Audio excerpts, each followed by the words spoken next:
So you guys haven't met Samantha yet. This is the first time she's been in one of my videos. But what we're going to be doing in this is we're going to redo all of the fireplace here. Why? Why do you want to redo the fireplace? Because it's ugly. Okay, because it's ugly. The good news is that structurally it's really, really good. There's no mortar repairs that we have to make. There's no really anything. It's just make it look pretty. So let me give you a little close-up on what we're dealing with, and then Samantha will talk to you a little bit about what we're going to actually be doing to make it look pretty. The brick itself, I don't even know how to describe it. I don't know how to describe brick, really, but inconsistent is a good way to put it. It's got like this really reddish mortar as well, which is weird, because on the outside of the house it's a nice red brick with the regular gray mortar, and it looks super nice outside, but for whatever reason they did this on the inside. We have this little mantle that we're going to be replacing. We didn't get the measurements on it, did we? It's like a 6x6 or an 8x8 beam, from a barn. We can pick whatever we want. Yeah, so we can get whatever we want. So we are going. Oh, and all the gold. We're gonna make that black. So I would not mind keeping it gold. she wants to keep it gold. I don't think that's a good idea. Maybe we should ask for her comments. So right. What are we gonna do? Okay, so first and foremost, we are going to prime the mortar because it's really, really pink. I don't know if you can see how red it is, but it's pretty bad. The brick itself is actually really beautiful, and so we'll see once we get the primer in there how bad that looks. But then we're just going to mix paint and water, probably about half and half, and just start brushing it on. After you do that, you just kind of dab it until you have the consistency that you want. And if it turns out terrible and we absolutely hate it, then we can just paint it all white. Which she would not be disappointed with. Would not be sad about that. So, yeah, and then the mantle we'll get this weekend. We're gonna do everything in the next 2 or 3 days here. What's the name of the antique store that? Red Barn Consignments in downtown Lowell, Michigan. Yeah, so down, or whatever she just said. That's where we're going to get that, and I'll put that on there. It's nice. A lot of times you get these mantles and they're either inset in the brick, which is kind of a pain in the ass, or what happens is you just don't have a big enough ledge to really put something like that. So we have a nice ledge, plus we have these little, outriggers. I don't know what the right word for that would be. But we have those. 10 minutes in, we're partially taped up. We got the mantle off. What they did is probably when the mortar was still wet, they set it, and then they also hit it with a layer of, it looks like, kind of like clear caulking or some type of adhesive. So we're just gonna scrape that layer clean, and we'll just put the mantle right on the new mantle right on the brick. So that's gonna be next.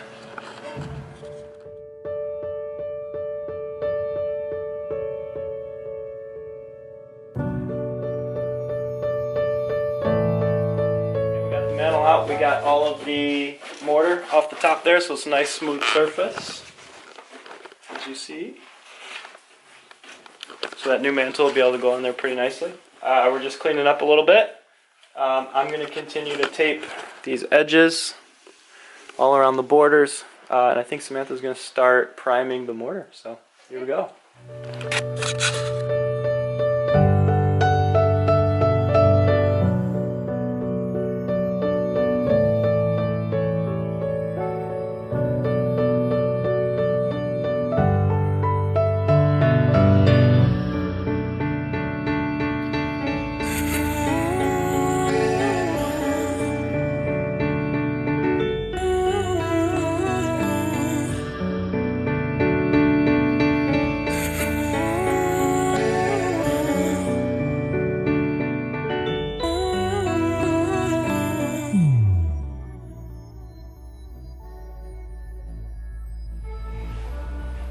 Hey guys, so this is where we currently stand with our fireplace right now. We're going to call it a night. As of right now, we have all of the primer completely done in the mortar. We got the fireplace mantle down. it's really pulling a lot more browns than what you could see before with all of the red mortar in there. So super excited, love the way that it's turning out. And we're going to pick up the Fireplace mantle tomorrow and then start doing the whitewashing. As of right now, I think I'm just going to do really light whitewash, and we can always start with one light coat, do another if we need, but I just really love the colors that it's pulling right now. So let's blend the mortar primer a little bit into the bricks, and that'll be it. So stay tuned, and we'll see you guys tomorrow.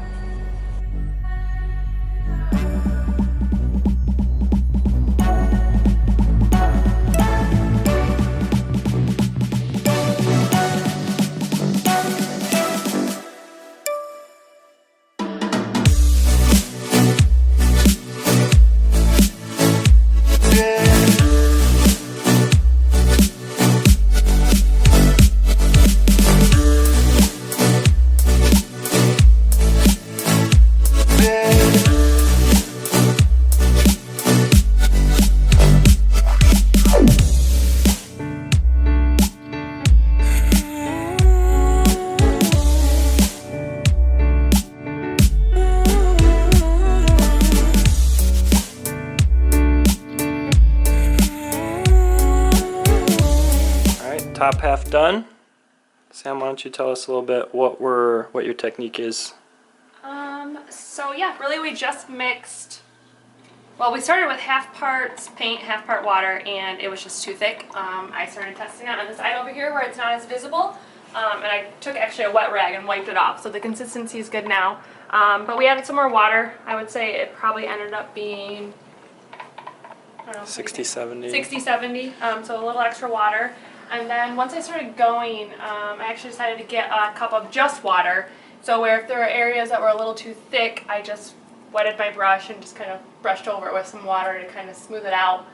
I don't know if you can tell by the camera, but I'm noticing that the right side over here doesn't have quite as much whitewash as the left one. The left side is a little bit whiter.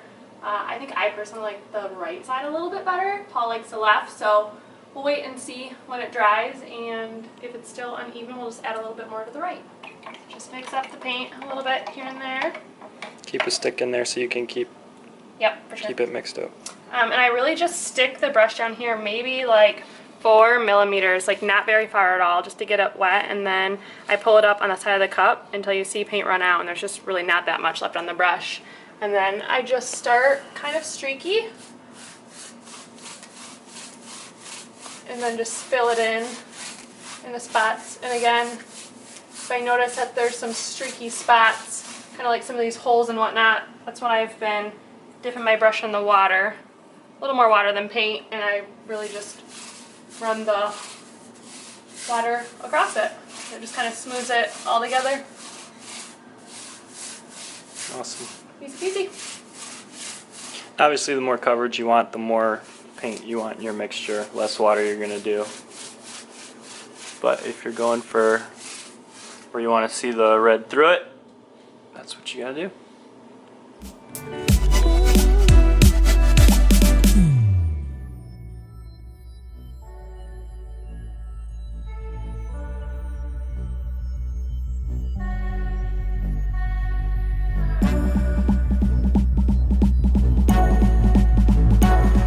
Went and picked up the new mantle.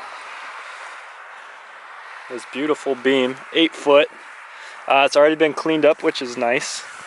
We got to do is cut it to length. We're going to cut this off. We'll use that for something, maybe a lamp or something. But look at this thing. Like I said, it's 8 foot long. It's probably 8 by 8. We'll measure it here in a second.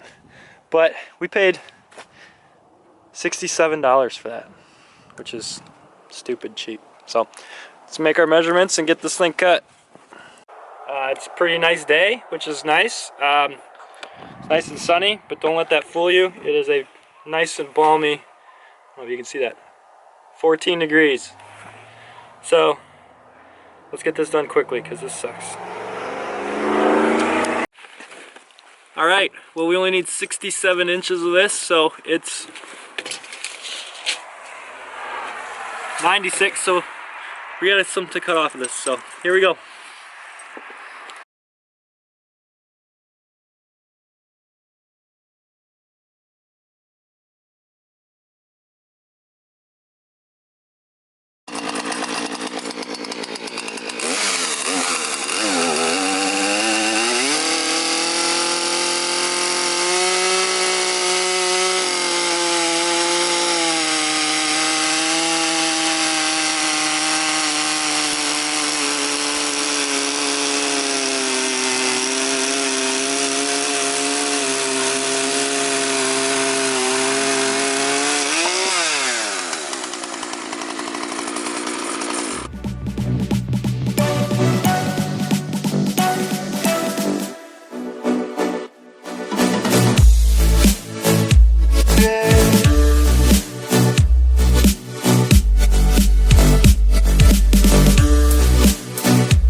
ready to paint the surround on the fireplace.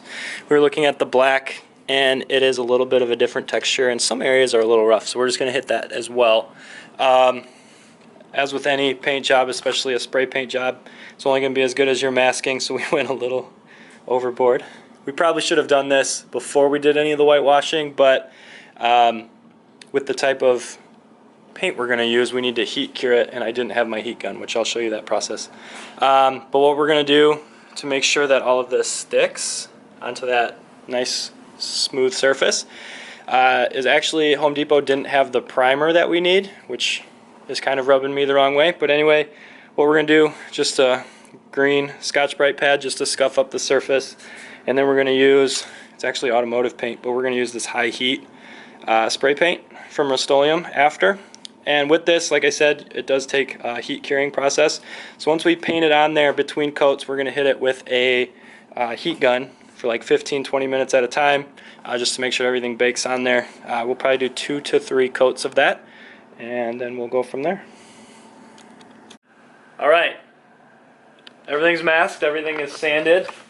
You get this nice brushed look, which will be nice for a nice smooth finish. We use the green Scotchbrite pad, which is kind of the middle of the road. The red is the rougher of the two, I believe. But anyway, after you do that, you just wipe it down with a damp cloth with alcohol. You could use a degreaser or anything along those lines too. That's kind of dipping into more of the automotive type of style of painting. But for spray paint, if it's not something that you're super comfortable with doing, you just want to do really light coats. The first one especially, you're only looking for about 50% coverage. And then also with this heat process that I'm going to show you for treating the heat paint, that it has to cure. So it has to get up to 250 degrees on the first coat for roughly 20 minutes, which is a pretty significant amount of time. Technically with this type of paint, you actually put it in the oven. Obviously a fireplace surround isn't going to fit in the oven, so we're not going to do that. So we just need to get it up to temperature and let it just, it kind of bakes on there. Then you let everything cool down to room temperature, and then you spray it again. And then what you do at that point is you get it up, you really want to get up to about 350 that second time for about 30 minutes. So most of what we're going to be doing over the next hour, hour and a half is going to be just running a heat gun on it and keeping everything warm. Other than that, it's pretty straightforward. Like I said, you don't want to go real heavy on either coat, and the only reason that is you don't want any runs, and you definitely don't want anything to be in a situation where it's not going to cure. So go for coverage, but be sparing. Always know you can always add more paint, but once it starts to run, you're stuck with it unless you sand everything down. So less is more. Keep your heat up. It's also a good practice with the heat paint especially, but with any spray paint, is to preheat the surface. It actually helps everything stick a little bit better. And then you also want to preheat the can just a little bit. And the reason you want to preheat the can is it helps with atomization, it helps with the paint breaking into smaller particles, which is going to give you a nice smoother finish. You're not going to have any splatter. So heat that can a little bit. A good way to do that, whether you're outside or you're inside, is get a bucket of some kind of just the hottest water you can get out of your sink, and just put the can in there for 10 minutes or so. What I'm going to do, and I don't recommend this because we're not going to do this very long, is just with the heat gun, just run it on there for a few minutes just to get everything warm.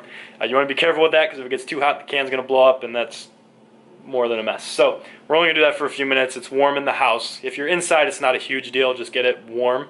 But if you're outside or you're doing some type of project like that, just warm the can up, and that just helps with everything so you get a nice smooth finish. So try those tips. We'll show you what it looks like, and we'll show you what it looks like after. So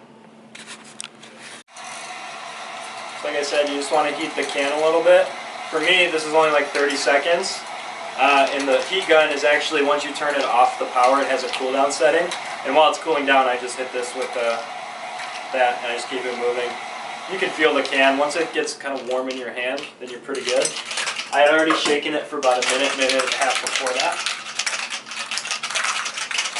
And then you had the question of how warm do you want to get this? And really, you just want it so it's a little bit warm to the touch. It doesn't have to be that 250 that you're going to bake that on it. Yeah, if you were to touch this, you would notice that it is warmer than room temperature for sure. It's actually pretty warm, so that'll work.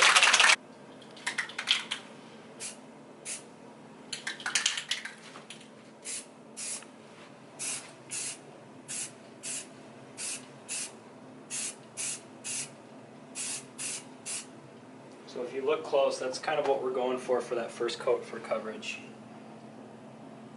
Try and get more on the top of that so you can see. Doesn't have to be a lot.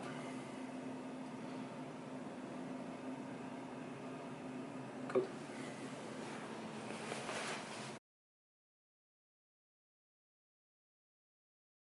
Okay, so we're gonna get ready to put the mantle up while that's drying.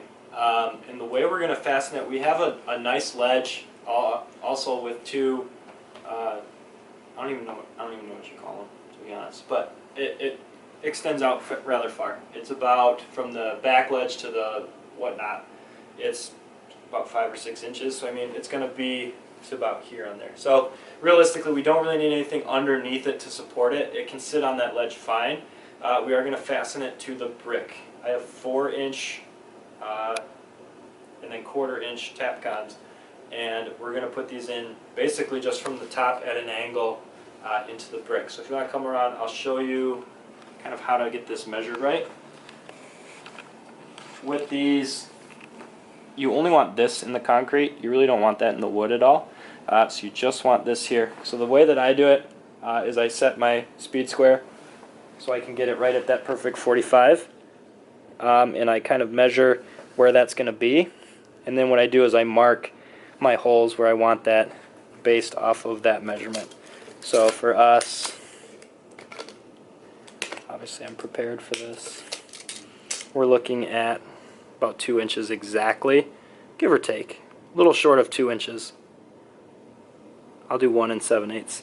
And then we'll just go down the line where we want to put those so that when I set the drill up, I know exactly where we're going to be. When you have the beam, a couple things you want to think about before you just throw it up on the wall. You want your surfaces that are going to be mounted. So if you're doing some type of floating beam, which we're not, you only really need to worry about the one side. But you really want the surface that's going to be up against brick or whatever it is that you're using for your fireplace. You really want that to be as straight as possible. So if you'll come over here and you look, this is what we're going to be using for the back side. All I'm doing is running a straight edge on that, and you just want to make sure that there's no areas where it like pushes out. We had this knot here, and as I was breaking that up, Samantha's like, you should explain that, because I wouldn't have known to do that. So what it is, you just want to make sure that as you're going across that straight edge, that pretty much everything is on that. Ultimately, you want to make sure that you don't have any like bow or like a high point to where this is the only thing that's touching the brick and these areas are not.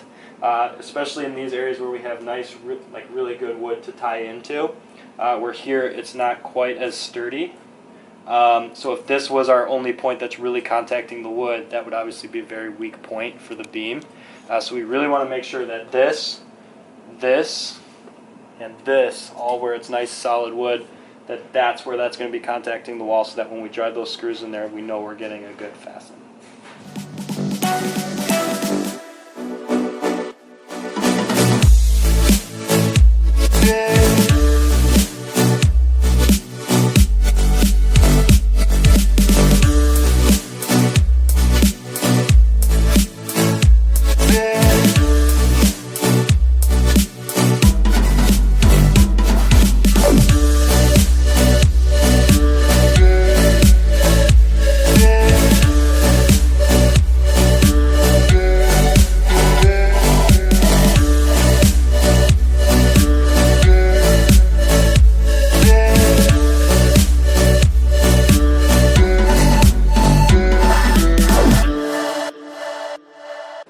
So, like I said, we're going to be using the 4-inch by 1/4 tapcons.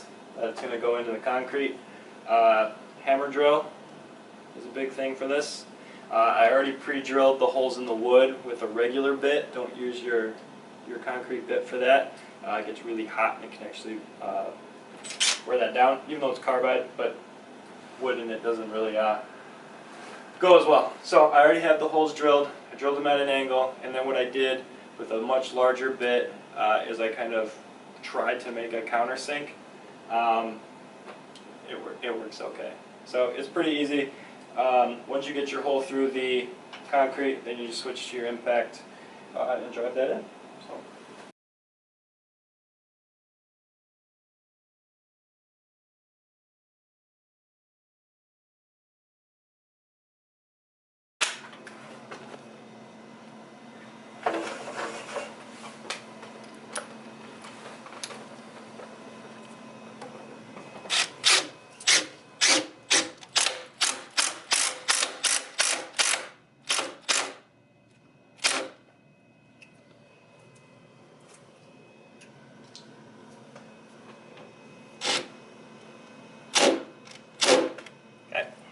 Good. So I already did one before. There's 2 in there. It's not going anywhere. Like I said, I'm gonna put all 4 in. The reason that is, it is old wood. A piece of it could split. You never know what could happen. So let's just get those all in, and we'll be done. So we have it done. Samantha is doing her thing. We have to decorate it before we do the reveal. So I'm sitting here watching football, and we'll see how long this takes. Hours. Her decorating it also includes her making a sign. So we'll just do this whole reveal thing in the morning. That way we have natural light as well. Because once we had the work light on it, and we're like, dang, that's showing a lot of pinks. And also with the wall color, which is not staying the way it is, it's pulling some yellows. So it'll be interesting to see what it looks like in natural light in the morning. Just with the work light off, it already looks better. So let's do that. That'll look better. See you in the morning. Hey. Hi. So, you guys haven't met Samantha yet. This is the first time she's been in one of my videos. But what we're going to be doing in this is we're going to redo all of the fireplace here. Why? Why do you want to redo the fireplace? Because it's ugly. Okay, because it's ugly. The good news is structurally it's really, really good. There's no mortar repairs that we have to make. There's no really anything. It's just make it look pretty. So let me give you a little close-up on what we're dealing with, and then Samantha will talk to you a little bit about what we're going to actually be doing to make it look pretty. The brick itself, I don't even know how to describe it. I don't know how to describe brick, really, but inconsistent is a good way to put it. It's got like this really reddish mortar as well, which is weird, because on the outside of the house, it's a nice red brick with the regular gray mortar, and it looks super nice outside, but for whatever reason they did this on the inside. They have this, or we have this little mantle that we're going to be replacing. We didn't get the measurements on it, did we? It's like a 6x6 or an 8x8 beam from a barn. Pick whatever we want. Yeah, so we can get whatever we want. So we are going, oh, and all the gold. We're gonna make that black. So I would not mind keeping it gold. she wants to keep it gold. I don't think that's a good idea. Maybe we should ask for her comments. So right. What are we gonna do? Farm in the spring and trucks, all that good stuff. Consider subscribing. Let's go. I ain't the first with the curse, with the thirst that I wanna be better, not worse, man it hurts. I'm on this earth with my words and I put them all together, insert, cause I wanna have worth. Working hella hard till they put me in the dirt. Gonna go far, man, listen to my